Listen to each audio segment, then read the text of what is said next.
Assalamualaikum warahmatullahi wabarakatuh. Hai sahabat budaya, kembali di podcast Kata Budaya Kata Siapa, Siniar Direktorat Pelindungan Kebudayaan Kemendikbudristek. Kali ini saya Desri sedang bersama dengan salah satu arkeolog Indonesia yang mana kita akan membahas mengenai warisan budaya bawah air. Warisan budaya bawah air ini cukup menarik ya sahabat budaya, karena kita bukan hanya melihat kekayaan di luar lautan, tapi kita bisa melihat banyaknya warisan-warisan budaya yang ternyata ada di dalam laut. Mengingat dulunya dalam sejarah ternyata kita juga menjadi salah satu negara maritim yang amat sangat kuat, amat sangat hebat, di mana banyak sekali kapal-kapal yang melintas di perairan kita. Nah, kali ini kita akan langsung ngobrol-ngobrol terkait dengan warisan budaya bawah air dengan salah satu ahli di bidangnya. Saya sekarang sedang bersama dengan Pak Lukas. Selamat siang Pak Lukas. Selamat siang Mbak Destri. Pak Lukas, mungkin sahabat budaya ini perlu tahu nih terkait dengan Pak Lukas itu sebetulnya siapa sih ini Pak Lukas? Mungkin bisa langsung dijelaskan kepada sahabat budaya. Iya, saya secara khusus menyampaikan selamat siang untuk semua. Salam perkenalan. Dan saya juga perlu menyatakan memang saya adalah seorang alumnus dari Universitas Gadjah Mada, jurusan arkeologi, yang melanjutkan pendidikan pada bidang-bidang terkait dengan kehidupan arkeologi maritim. Dan lebih khusus lagi dalam beberapa kesempatan mengkhususkan diri pada aktivitas yang berkaitan dengan arkeologi bawah air. Memang satu hal yang harus betul diketahui, bahwa air itu bukan habitat hidup kita. Sehingga segala sesuatu yang berkenaan dengan bahasa bawah air itu memang pasti akan ada perbedaan dengan yang tidak di atas atau tidak di bawah air.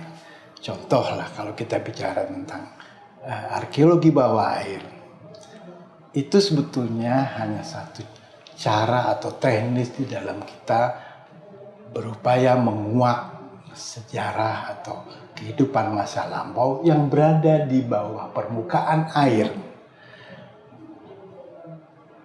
Itu secara khusus orang menyebut dengan arkeologi bawah air.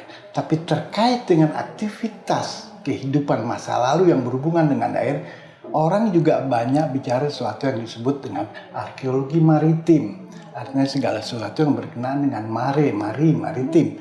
Segala sesuatu yang berhubungan dengan air dan aktivitas di atas maupun di bawah air. Ini arkeologi maritim. Dan kita juga nanti kenal dengan sesuatu yang disebut dengan arkeologi navigasi, ya, arkeologi pelayaran dan segala macamnya. Itu semua segala sesuatu yang terkait dengan kehidupan masa lampau yang berbasiskan pada kondisi di mana orang memerlukan adanya air untuk berbagai sarana untuk orang tetap bisa hidup. Nah, kalau kita bicara sesuatu yang terkait dengan arkeologi bawah air atau arkeologi maritim di Indonesia, kita pasti banyak berkenalan dengan segala sesuatu yang berhubungan bukan nanti dengan air dalam konteks laut, tapi juga bicara tentang danau, tentang sungai, tentang muara dan sebagainya. Semuanya memang memungkinkan munculnya atau adanya peninggalan yang dapat dikaitkan dengan kondisi-kondisi semacam itu. Jadi air memang menjadi salah satu sarana munculnya penyebutan arkeologi bawah air, arkeologi lautan dan sebagainya. Tapi itu semua tidak bisa kita lepas begitu saja dengan keberadaan air itu sendiri, mare atau apa. Baik Pak Lukas, ini menarik sekali ya. Pak Lukas diminta untuk memperkenalkan dirinya, tapi dia sudah membicarakan banyak sekali terkait dengan apa itu arkeologi bawah air. Ini sangat menarik ya Pak Lukas. Tapi karena mengenalkan diri sendiri itu biasanya betul. Orang sungkan. Betul. Betul Pak Lukas, tapi sebelum kita lebih jauh mungkin sahabat budaya juga perlu tahu nih Pak, kira-kira warisan budaya bawah air itu sendiri itu sebetulnya apa gitu, dan adakah instrumen-instrumen di dalamnya itu seperti apa saja Pak? Iya, secara umum yang kita kenal kalau kita bicara tentang arkeologi bawah air atau arkeologi maritim dan sebagainya, sudah saya sebutkan tadi, kita harus kenal adanya manusianya dengan beragam kebudayaan. Kemudian sarana-sarana yang diperlukan untuk dapat hidup mengarungi perairan. Artinya kita kenal di sininya segala macam sarana transportasi yang mulai dari yang namanya rakit, jukung, sampai kepada perahu, sampai kepada yang disebut dengan kapal, artinya yang sudah berbahankan besi dan sebagainya, sampai kepada alat transportasi lain yang berbahankan minyak dan sebagainya, bahkan nuklir. Itu akan jadi objek arkeologi bawah air satu saat, sesuai dengan masanya. Itu yang harus kita kenal secara umum. Walaupun secara umum yang paling dikenal orang, kalau bicara perahu kuno, pasti jung dan sebagainya. Termasuk juga jung, baik itu yang dikaitkan dengan jung dalam konteks kecinaan atau jung dalam konteks kemelayuan, kejawaan. Jadi artinya jenis-jenis kapal yang berbahankan kayu dan bertenagakan tenaga alam berupa angin dan sebagainya. Ya, angin yang diatur baik dengan layar dan sebagainya atau cukup dengan kayuhan. Ya, itu yang kalau kita bicara konotasi orang bicara sesuatu yang kuno mesti hal yang semacam itu. Perahunya perahu masih pakai layar. Kemudian orang hidup dari satu tempat ke tempat lain dengan bermodalkan dayung dan sebagainya. Jadi tenaga yang dihasilkan itu bukan dari minyak dan sebagainya, tapi dari tenaga manusia itu sendiri. Kemudian juga ada jenis-jenis tongkang dan sebagainya. Bahkan di dalam kehidupan perairan, dalam konteks Jawa abad pertengahan, artinya pada masa-masa Jawa kuno, bagaimana sebuah perahu tambangan yang hanya merupakan rakit susunan dari kayu-kayu itu sudah menjadi sarana menghubungkan lokasi-lokasi tertentu untuk menghubungkan antar negari, ya, negeri-negeri di daerah tertentu. Kita kenal misalnya dengan prasasti-prasasti yang berkaitan dengan upaya negara menyiapkan perhubungan dengan membuatkan tambangan dari satu tempat ke tempat lain untuk membawa barang dagangan, hasil bumi, termasuk juga hasil ternak dari satu daerah ke daerah lain.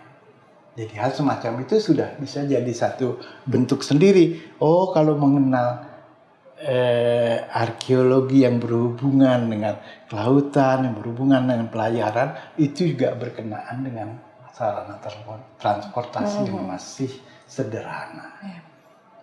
Terkait dengan sarana transportasi itu sendiri ya Pak, itu kan memang sudah digunakan jauh-jauh hari dari sekarang gitu.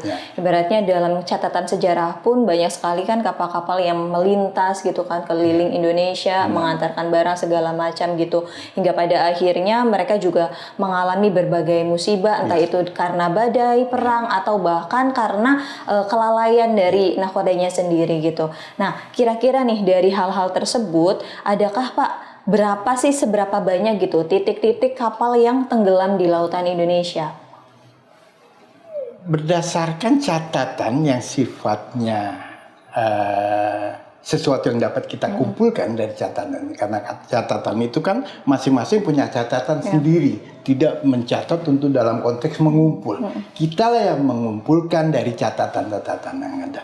Berapa banyak kapal yang pernah mengalami kecelakaan atau pernah beroperasi di sini dan mengalami kecelakaan.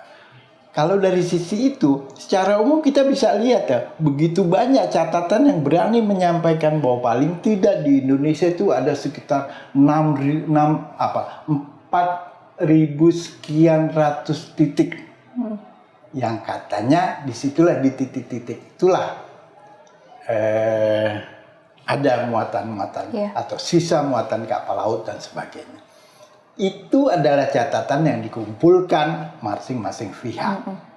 Nah, Dan di Indonesia sendiri cukup banyak pihak yang merasa diri berkompeten mencatat segala sesuatu dengan itu.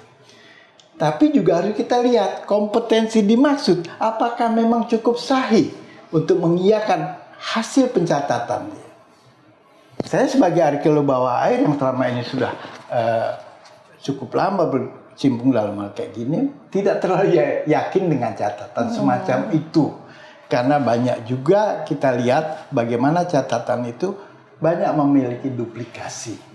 Duplikasi karena ketidaktahuan dan juga duplikasi karena memang ada sisi kesengajaan pada situ. Kalau sekarang kita bicara, oke lah ada 4.000-an sekian, monggo, saya silahkan Anda mempercaya itu. Tapi yang harus diingat, contoh yang paling gampang, bicara tentang kapal yang cukup terkenal, Flor de la Mer, artinya bunga laut, yang dari mana? Portugis sana. Itu bagaimana cerita tentang itu diceritakan oleh begitu banyak orang. Dan kalau masing-masing itu kita percaya masing-masing punya satu data, berarti berapa puluh yang satu bicara tentang Flor de la Mer ini. Sementara pada konteks kesejarahan Flor de la Mer itu dikenal pasca abad ke-16. Artinya setelah Portugis datang ke Nusantara. Dan waktu itulah ada katastrofi atau kejadian yang memungkinkan tenggelamnya kapal Flor de la Mer. Dan itu memunculkan banyak versi siapa yang tidak heran Indonesia pun dengan waktu itu orang Indonesia kan sampai sekarang orang kaya, banyak dana, buangin sebegitu aja nggak apa-apa, kecil untuk katanya mendapatkan Flor de la Mer. Tapi kita tahu berapa tahun anak presiden kita Tommy Soeharto membiayai kegiatan-kegiatan itu untuk pesisir yang namanya sekitar Aceh. Pesisir Aceh yang dia kejar. Sampai berapa tahun? Ada hasilnya, zaman Sudomo. Nggak ada. Padahal kita tahu berapa dana yang ditaruh. Sampai peneliti-penelitian lagi, legal. Bagian besar legal. Ada juga yang tidak legal, tapi sedikit sekali. Yang ilegal itu begitu banyak dan menumpahkan uang. Dan mereka mulai merayap. Tidak lagi hanya di sekitar Aceh, tapi lebih ke Sumatera bagian utara. Sumatera Utara maksudnya. Udah lebih, agak masih di utara, tapi masih masuk Sumatera wilayah. Jumpa? Tidak. Tapi saya pribadi, karena saya juga kenal dengan beberapa pemain, saya tahu persis ada satu lokasi yang justru lebih mendekati. Apa itu? Ke arah di mana Flor de la Mer. Tapi dengan satu catatan harus kita ingat, kondisi perairan yang ada tidak memungkinkan itu begitu aja terbuka. Minimal dia sudah terpendam sekitar 9 meter. Di satu menemukan satu lokasi tenggelam, satu titik di daratan aja begitu susah, apalagi di bawah air. Tapi kita sudah melihat arahnya udah kemana. Dan saya secara pribadi lebih percaya pada kondisi yang diberlakukan paling belakangan ini. Hal semacam itu yang tadi saya kaitkan dengan seberapa banyak kesahihan orang mengatakan sumber yang digunakan. Untuk Flor de la Mer aja, Malaysia bikin tim sendiri di wilayah mereka, di perairan mereka. Dan berapa sumber yang digunakan untuk memastikan di sini. Hasilnya 0. Aceh berapa banyak mereka gunakan untuk waktu lebih dari 3 tahun. 3 tahun itu artinya fulus terus keluar. Lewat begitu aja. Belakangan yang di Sumatera Utara, dan saya lebih percaya itu. Satu saat orang kalau dapat di situ, itu sudah berapa yang dikeluarkan. Dari situ aja kita bisa lihat Flor de la Mer aja sumber yang mereka gunakan sudah lebih dari 200 buku. Nah kalau semua kita akuin, oh iya ini iya, berarti ada 200 Flor de la Mer. Yeah. Maka itu tadi, aspek kesahihan saya belum begitu yakin dengan yang terlalu digemar-gemar. Jadi terserah ya kita mau percaya dengan dari sisi itu silakan, titik-titik yang tapi mana cobalah berlogika. Iya, betul. Artinya kita juga bisa, ya sudah mulai ada pendekatan kalau Flor de la Mer misalnya dia hilangnya sekian jam dalam perjalanan, arahnya kemana, kemana-mana bisa dia hitung. Artinya juga kita bisa lihat yang mana yang lebih tepat. Tidak semuanya kita iyakan. Catatan sebanyak 200 entah berapa puluh orang yang ngumpulin, padahal cuma berapa ya? Iya. Idenya itu. Ini membuka wawasan kita sih terkait dengan bagaimana cara kita memandang untuk mempercayai seberapa banyak titik-titik yang benar-benar ditemukan di bawah air itu sendiri. Kalau soalnya pasti banyak, karena tiap tahun pasti ada katastrofi dan pasti ada kecelakaan. Karena waktu itu sumber segala sumber terkait dengan tenaga dan sebagainya itu kan masih sangat sederhana dan alami, sehingga katastrofi, perusakan maupun perbaikan pada konteks penyiapan satu sarana itu betul-betul berkait dengan aspek alam. Terkait dengan objek yang di bawah air itu sendiri, Pak, kira-kira yang ditemukan di balik kapal karam itu apa aja sih, Pak? Yang sangat umum dan itu yang memang selalu dijadikan itulah harta karun, itu adalah keramik-keramik.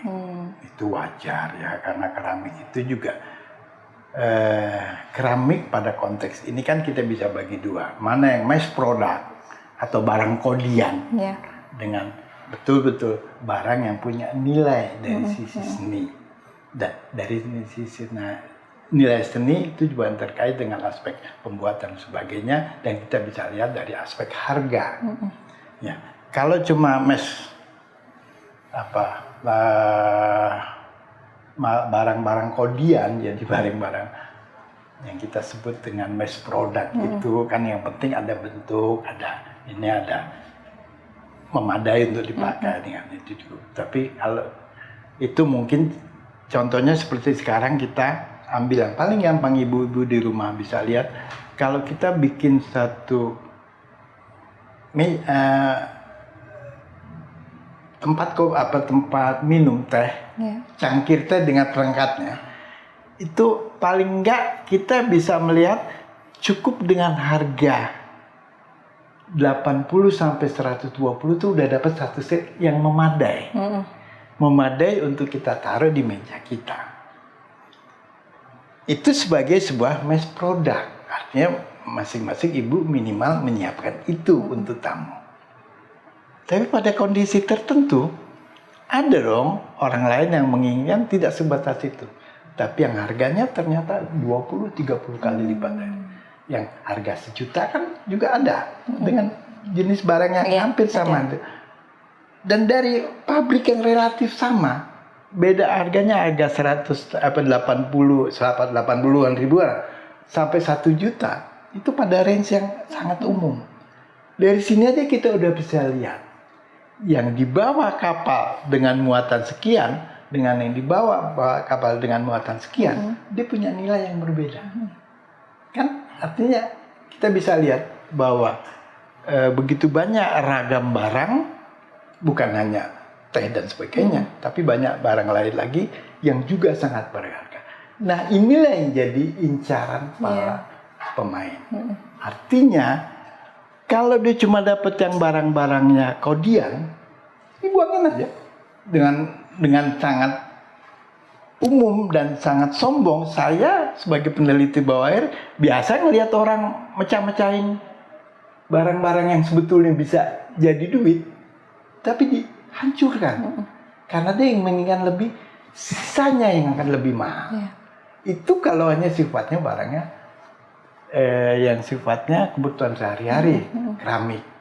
Nah kalau itu nanti sudah meningkat, ada timah, punya harga sendiri. Bentuknya pun asal yang penting jadi bungkul atau apa.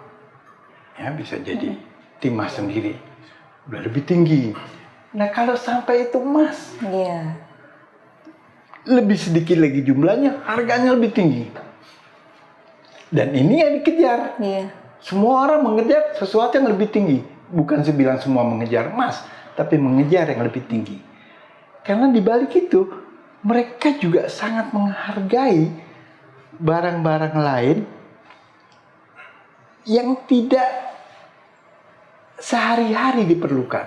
Contohnya lah, dapat keramik yang merupakan wadah tempat air raksa untuk membuat ini memisahkan emas dan tidak emas. Bukan hanya memang aslinya itu barangnya mahal, tapi di pasar pun punya harga sendiri. Walaupun orang udah tahu nih berbahaya, tapi orang punya harga sendiri untuk barang-barang. Jadi cukup banyak barang-barang yang memang dikaitkan dengan kehidupan sehari-hari sudah mahal. Ada yang tidak disamakan dengan kehidupan sehari, tapi justru sangat mahal. Ruby. Orang dapatkan, mereka bawa barang tertentu dari daratan Cina misalnya. Di tengah jalan, dia berhenti di mana? Ada muatan bagus. Yang murah, yang mahal, tapi tidak memakan banyak tempat. Nah, pedagang yang juga punya modal, dia belilah barang-barang bagus. Disisipkan. Hilang, tenggelam. Nah, di sini jadi rebutan. Karena kalau jadi, dia memang jadi barang beneran, kalau bisa selamat. Tapi kalau tidak bisa selamat, artinya dia juga barang yang direbutkan. Banyak hal semacam itu. Belum lagi alat-alat upacara yang diperlukan oleh masyarakat yang waktu itu banyak yang masih Hindu, banyak masih Buddha, dan mereka kepengen punya sesuatu yang memang berasal dari tempat gimana, baik itu dari India, dari mana. Dan itu punya nilai. Ini juga yang nanti oleh orang Eropa dan sebagainya diharapkan barang-barang eksotik dari timur itulah yang punya harga. Sebaliknya bagi kita pada masa-masa berikutnya setelah perdagangan dengan Arab dan sebagainya itu makin kuat, mendapatkan minyak wangi misalnya dari Persia dan sebagainya, itu hanya orang kaya beneran. Ya sebetulnya seperti sekarang kita kan bisa murah karena semprot-semprot kan. Tapi yang dicolok zaman makmu atau nenekmu dulu dikit pakainya begini, memang bener-bener dari Arab sana. Kan minyak wangi yang bener-bener punya duit, yang punya itu kan begitu. Dulu sekarang seorang straton karena murah. Lo nggak bisa beli yang dari Perancis, ya beli dari Cina, murah meriah atau ini. Tapi yang zaman dulu kita itu kan barang-barang semacam itu. Sama seperti kalau masih ada nenek-nenek kita yang kalau dia mau saudara naik haji atau apa, cuma minta dibelikin selak. Selak tuh. Tapi selak mereka tahu persis yang mana. Jangan ya Cina-Cina lagi. Yang ini jelek sekali. Tapi itu celak beneran. Yang hitamnya itu sama seperti anak-anak Arab kerukut yang sekarang kalau kita lihat anak-anak mudanya itu pakai itu. Nah, barang-barang semacam itu yang memang sudah punya nilai sejak dulu, dan itu juga salah satu bahan yang jadi penarik orang main dengan arkeologi bawah. Menarik sekali Pak ini ya. Jadi memang nilai-nilai itu yang membuat banyak sekali orang-orang tertarik, kemudian banyak juga yang mencurinya ya untuk memperjualbelikan itu. Nah, kira-kira nih Pak, pencurian-pencurian semacam ini kan memang mulai booming itu tahun 1980-an ya? Jauh sebelum itu. Oh, jauh sebelum itu. Jauh yang sebelum dikenalkan. Iya, yang dikenalkan ya. Nah, tapi kira-kira ada nggak sih Pak hukum yang memang membuat mereka itu jera setelah melakukan pencurian itu gitu? Sebetulnya kalau di Indonesia nggak ada yang membuat jerah. Karena apa? Memang terlalu murah. Iya. Jadi artinya negara perlu membuat satu bentuk hukum atau aturan yang memang bisa membuat jerak orang, tapi bukan yang sifatnya hanya nakut-nakuti. Ya. Jadi sesuatu yang memang betul-betul dilaksanakan dengan baik pasti akan membuat orang jerak. Idenya itu aja. Tapi di luar itu bagaimana kita juga perlu menyampaikan ke orang lain bahwa banyak hal yang bisa dimenangkan oleh aturan kita atas objek yang kita miliki kalau memang ide untuk mensejahterakan itu memang dibuka secara umum. Jadi artinya pencurian itu kan ada karena orang merasa menganggap harus mencuri untuk mendapatkan. Tapi begitu itu dibuka dengan tanda petik ada aturan yang memungkinkan semua dapat merasa disenangkan, kan nggak perlu lagi ada sesuatu yang sifatnya penjeraan dan sebagainya. Justru orang akan diminta rame-rame untuk membantu, mencoba menjaga itu dari semua keadaan. Iya, Pak. Itu. Terkait dengan ini, Pak, warisan budaya bawah air itu kan memang sangat berguna gitu untuk generasi muda, apalagi hal-hal yang ada di dalamnya gitu. Itu bisa menguak banyak sekali sejarah kita dulu gitu. Nah, kira-kira nih Pak, dalam hal ini ada nggak sih Pak kolaborasi yang bisa menghubungkan kita gitu dengan generasi muda agar mereka itu bisa mendapatkan hal-hal atau informasi gitu terkait dengan warisan budaya bawah air? Sebetulnya kita beberapa kelompok masyarakat juga mencoba untuk bisa menghubungkan hal semacam itu. Artinya kita punya yang formal, kita punya museum. Museum itu juga kan salah satu sarana untuk kita bisa memanfaatkan apa yang kita miliki, yang kita peroleh dari bawah air untuk ditaruh di hadapan masyarakat untuk dapat dipergunakan. Intinya itu, dipergunakan itu kalau perlu pun tanda petik sampai pada pembuatan imitatif silakan. Pembuatan tiruan silakan, tapi kan ada aturan ke arah itu. Jadi tidak semata-mata kita ngajak orang, ayo kita rame-rame bikin barang-barang tiruan dari, bukan itu idenya, tapi bagaimana peniruan dan sebagainya itu dapat dilakukan dengan aturan yang baik untuk memang mengejar sesuatu orang lebih kenal lagi tentang aspek budaya. Intinya itu. Ya. Kira-kira nih Pak, untuk sahabat budaya di rumah untuk mengetahui warisan budaya bawah air itu seperti apa dan apa saja itu harus kemana sih Pak kira-kira? Yang paling gampang memang ke museum. Museum apa tuh Pak? Sekarang sebetulnya hampir setiap museum di seluruh Indonesia memiliki koleksi yang berasal dari bawah air. Tentunya ada kekhususan tertentu sesuai dengan daerah dan sebagainya. Kayak di Belitung dan sebagainya kita bisa tahu dari daerah mana. Tapi kemudian juga kayak di Riau dan sebagainya juga orang sudah mulai belajar tentang itu.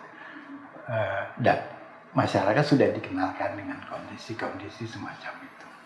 Dan satu hal juga yang harus diingat, dalam konteks yang terkait dengan rempah, Indonesia juga sangat terkenal karena adanya rempah, sehingga menjadikan lalu lintas perdagangan dunia itu makin hebat justru karena adanya jalan rempah. Betul.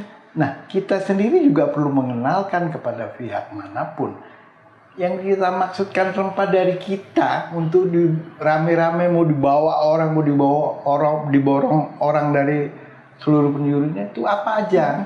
Nah, kita juga harus punya kemampuan untuk menyampaikan hal semacam itu, menarasikan hal itu kepada masyarakat kita dulu. Orang selalu bilang rempah itu apa? Rempah itu bisa yang diartikan sesuatu yang punya wangi tersendiri, ada atsiri di dalamnya dan sebagainya. Tapi ada juga yang mengartikan bahwa rempah itu adalah sesuatu yang sifatnya mampu mengawetkan. Sehingga tidak heran seperti misalnya ibu-ibu ngulek. Kemiri? Bukan. Lada. Lada itu orang lebih melihat pada dua aspek. Dia sebagai perubah aroma rasa, atau dia sebagai pengawet. Nah, pada kondisi orang melihat itu sebagai pengawet, kita bisa lihat bagaimana dulu orang Romawi dan sebagainya itu juga menggunakan lada untuk bahan pengawet organ tubuh. Betul. Sehingga dianggap akan tampilan itu akan lebih kuat dengan itu. Ya, jadi artinya sesuatu yang memang perlu diperhatikan, bahwa kita sendiri juga harus memperkenalkan kepada masyarakat kita apa sih yang kita punya, yang kita ketahui dengan rempah-rempah. Kenapa mereka bisa datang? Itu dulu dikenali. Ya bukan mereka datang cari rempah. Ya rempah itu apa? Ganja apakah juga masuk rempah? Hal yang berbeda. Iya. Dan memang kapal-kapal yang datang dari bangsa-bangsa luar itu pun mereka ke sini, dan pada akhirnya banyak terjadi kecelakaan pun karena rempah-rempah itu juga ya, Pak. Betul. Salah satu pemantiknya yang mereka datang ke kita. Oke, Pak. Nah, terkait dengan dukungan pemerintah nih, Pak, terkait dengan kan 2/3 wilayah kita kan perairan gitu. Nah, dukungan pemerintah terkait dengan WBBA itu sendiri bagaimana, Pak? Satu sisi kalau kita bicara itu ya, kita juga harus lihat ya, regulasi yang ada selama ini memang ternyata belum cukup kuat untuk membantu pemerintah di dalam menaikkan pendapatan dari sektor itu. Padahal peluang ke arah sana ada. Jadi artinya memang perlu kerja keras lagi dari masing-masing sektor. Contohnya lah, kalau kita bicara di Indonesia ada 2 pihak kan. Yang satu adalah KKP Kelautan dan Perikanan, dan yang satu lagi ada dari Lekdikbud. Mereka belum mampu mensinergikan sesuatu sehingga selama ini yang didapat adalah kedodoran. Yang satu pihak mengoke supaya ini bisa dijadikan komoditas. Yang di sini selalu ngotot, ini nggak bisa dikomoditaskan, ini tetap adalah cagar budaya. Nah, sekarang ke depan kan harusnya harus lebih dirembuk lagi. Apakah memang semua itu hasil kebudayaan cagar budaya? Atau ada yang masuk kategori cagar budaya, ada yang masuk kategori benda budaya biasa? Kan? Dari situ aja kita nanti bisa lihat perlakuannya. Dan perlakuan inilah yang juga akan membuat orang mulai melihat. Dengan perlakuan yang berbeda, orang juga akan tahu apa yang bisa dilakukan dengan itu. Apakah memang ini bisa menghasilkan devisa bagi kepentingan masyarakat luas, atau hanya bagi kepentingan sekelompok masyarakat. Kita kan mainnya tinggal di situ. Sebetulnya itu. Jadi kalau ditanya apa yang dapat dilakukan, yang harus dilakukan pemerintah itu ya mensinkronkan semua aturan sesuai dengan kebutuhan masyarakat, bukan permintaan masyarakat ya. Belum tentu diminta itu adalah kebutuhan. Dibutuhkan. Atau itu idenya itu. Terus kalau pesan dari Pak Lukas sendiri nih, Pak, terkait warisan budaya bawah air di Indonesia itu apa, Pak? Kalau saya cuma melihat bahwa segala sesuatu yang ada pada saat dia sebagai benda arkeologis maupun benda saat ini, semua harus kita pelihara dengan baik. Apapun idenya semua harus kita pelihara dengan baik, karena semua pasti punya manfaat lebih lanjut ke depan. Itu aja. Nggak perlu kita gembar-gemboran ini ya, miaranya nggak mau. Itu aja. Iya. Terakhir, Pak, quotes kebudayaan menurut Bapak terkait dengan warisan budaya bawah air. Quotes-nya apa? Quotes-nya apa tuh? Kata-kata dari Bapak sendiri nih. Untuk kita sebagai generasi muda. Ya, kalau memang kita berniat menjadi manusia berbudaya, tentunya kita tidak boleh menyampingkan benda-benda yang berasal di bawah air, yang jelas-jelas memiliki nilai kebudayaan itu sendiri. Itu aja. Oke, ini sangat menarik sekali ya Pak, tapi sayang sekali waktu kita itu sangat terbatas. Mungkin nanti ketika kita punya kesempatan untuk ngobrol-ngobrol lebih dalam terkait dengan arkeologi bawah air, kita bisa komunikasi lagi, kita bisa sharing-sharing lagi kepada seluruh sahabat budaya di Indonesia ya Pak. Oke, terima kasih banyak Pak Luka sudah hadir di podcast. Ini tempatnya ada di Sput Parekraf Sumatera Utara ya Pak. Ini luar biasa, Pak Lukas jauh-jauh nih datang ke Medan ya. Memang orang Medan. Tapi luar biasa ini sharing-sharing terkait warisan budaya bawah air. Terima kasih banyak ya Pak. Oke. Baik sahabat budaya, terima kasih banyak. Sahabat budaya, terima kasih banyak sudah menonton podcast kali ini yang bertema warisan budaya bawah air. Semoga nanti ke depan kita bisa menghadirkan tema-tema yang lebih menarik lagi. Tentunya sahabat budaya juga jangan lupa untuk terus follow kita, terus ikuti perkembangan kebudayaan di channel YouTube kita, Pelindungan Kebudayaan, dan ikuti seluruh sosial media kita baik Instagram, TikTok, Twitter di @lindungi-budaya dan @budaya-saya. Baik sahabat budaya, terima kasih. Assalamualaikum warahmatullahi wabarakatuh. Waalaikumsalam.